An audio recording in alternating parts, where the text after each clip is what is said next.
Hello friends, आज इस channel पे इज़राइल हमास युद्ध की चर्चा करते हैं। आज इस युद्ध को शुरू हुए 18 दिन हो गए और बात खाली 18 दिन की नहीं है। अगर आप प्रॉपर्ली देखें तो 50 वर्ष हो गए इस युद्ध को शुरू हुए।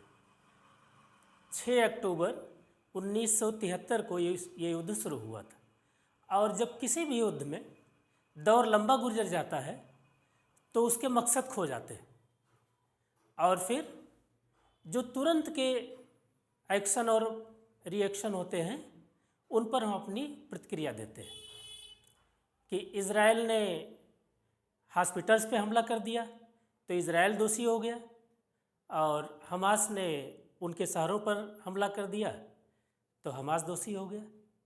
तो असली मकसद खो गए हैं, अब हम खाली तौरंतिक प्रतिक्रिया देते हैं। फिलहाल आज हमारा सब्जेक्ट युद्ध से रिलेटेड जो वोकेबलरी होती है उसकी चर्चा करना है।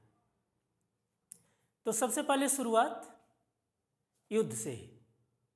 दो वर्ड्स हैं, वार और बैटल। वार का पीरियड और कैनवास बड़ा होता है। जैसे महाभारत का वार था तो उसे महाभारत युद्ध कहा गया। सेकेंड वर्ल्ड वार था तो वो भी युद्ध था। तो युद्ध का कैनवास बड़ा होता है। एक युद्ध में ढेर सारी लड़ाइयाँ होती हैं तो उन लड़ाइयों को बैटल कहते हैं। जैसे पानीपत की लड़ाई थी तो बैटल ऑफ पानीपत। तो वार बड़ा हुआ और बैटल छोटा हुआ। जब वार की चर्चा होती है तो दो वर्ड्स और आते हैं, एग्जामिनेशन में लगातार आते हैं, बेलिजरेंट और bellicose. BELLIGERENT belligerent and bellicose BELLICOAC। दोनों सिमिलर है, मीनिंग सेम है लेकिन उसके यूजेज में डिफरेंस। और जब एग्जामिनेशन में ये वर्ड आते हैं तो कन्फ्यूजन होता है, वन वर्ड सब्स्टिट्यूशन में आता है। तो हमें ये देखना है कि दोनों वर्ड्स एडजेक्टिव है और दोनों का मतलब हुआ जो युद्धरत हो या जिसको लड़ाई प्रिय हो। तो बेलिजरेंट के साथ तो आप नाउन यूज करेंगे, जैसे बेलिजरेंट कंट्रीज यानी ऐसे दो देश जो युद्धरत है तो दे आर बेलिजरेंट। और बेलिकोस जिसको युद्ध प्रिय हो, जिसका एटीट्यूड हो बेलिकोस का, जैसे his attitude is bellicose.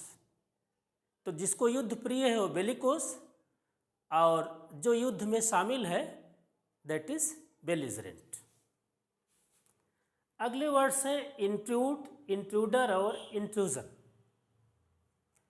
Intrude verb है और इंट्रूडर और इंट्रूजन नाउन है। इंट्रूड का मतलब घुसपैठ करना, इंट्रूड मीन्स घुसपैठ करना, और जो घुसपैठ कर रहा है वो इंट्रूडर है और ये जो प्रोसेस है दैट इज इंट्रूजन। घुसपैठ की जो प्रक्रिया है वो इंट्रूजन। अब जब लड़ाइयाँ होती हैं, गोलीबारी होती है तो गोलीबारी के लिए वर्ड फायर। फायर मीन्स गोलीबारी। और जब फायर रोक दिया जाए, देशों में समझौता होने लगे तो उसी को कहा जाता है सीज फायर। सीज फायर का मतलब युद्ध विराम। सीज फायर मीन्स युद्ध विराम। और इसका सिनोनिम ट्रूस, TRUCE। तो ट्रूस और सीज फायर दोनों का मतलब हुआ युद्ध विराम। और जो इम्पैस वर्ड है IMPASSE, इम्पैस का मतलब दो पार्टीज, दो देश जब टेबल पे बैठे हैं, बातचीत कर रहे हैं, समझौता कर रहे हैं और वो समझौता आगे न बढ़ पाए तो दैट इज कॉल्ड इम्पैस। यानी बातचीत में गतिरोध आ गया कि बातचीत अब आगे नहीं बढ़ रही है। इम्पैस का मतलब गतिरोध।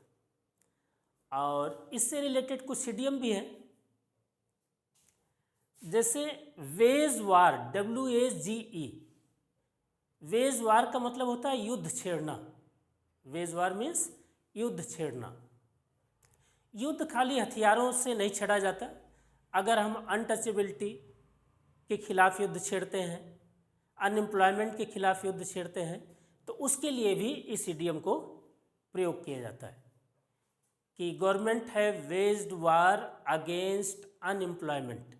सरकार ने बेरोजगारी के खिलाफ युद्ध छेड़ दिया है।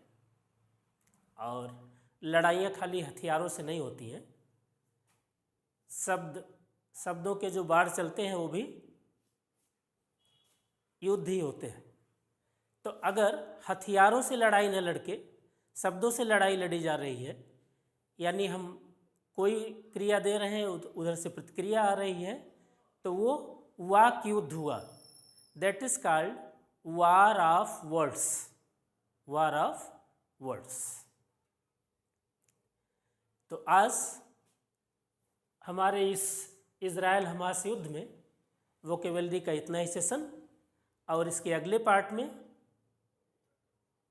टेररिस्ट से रिलेटेड कुछ सिनोनिम और उसके एडियम और फ्रेजेस प्रोवाइड किए जाएंगे। Thank you.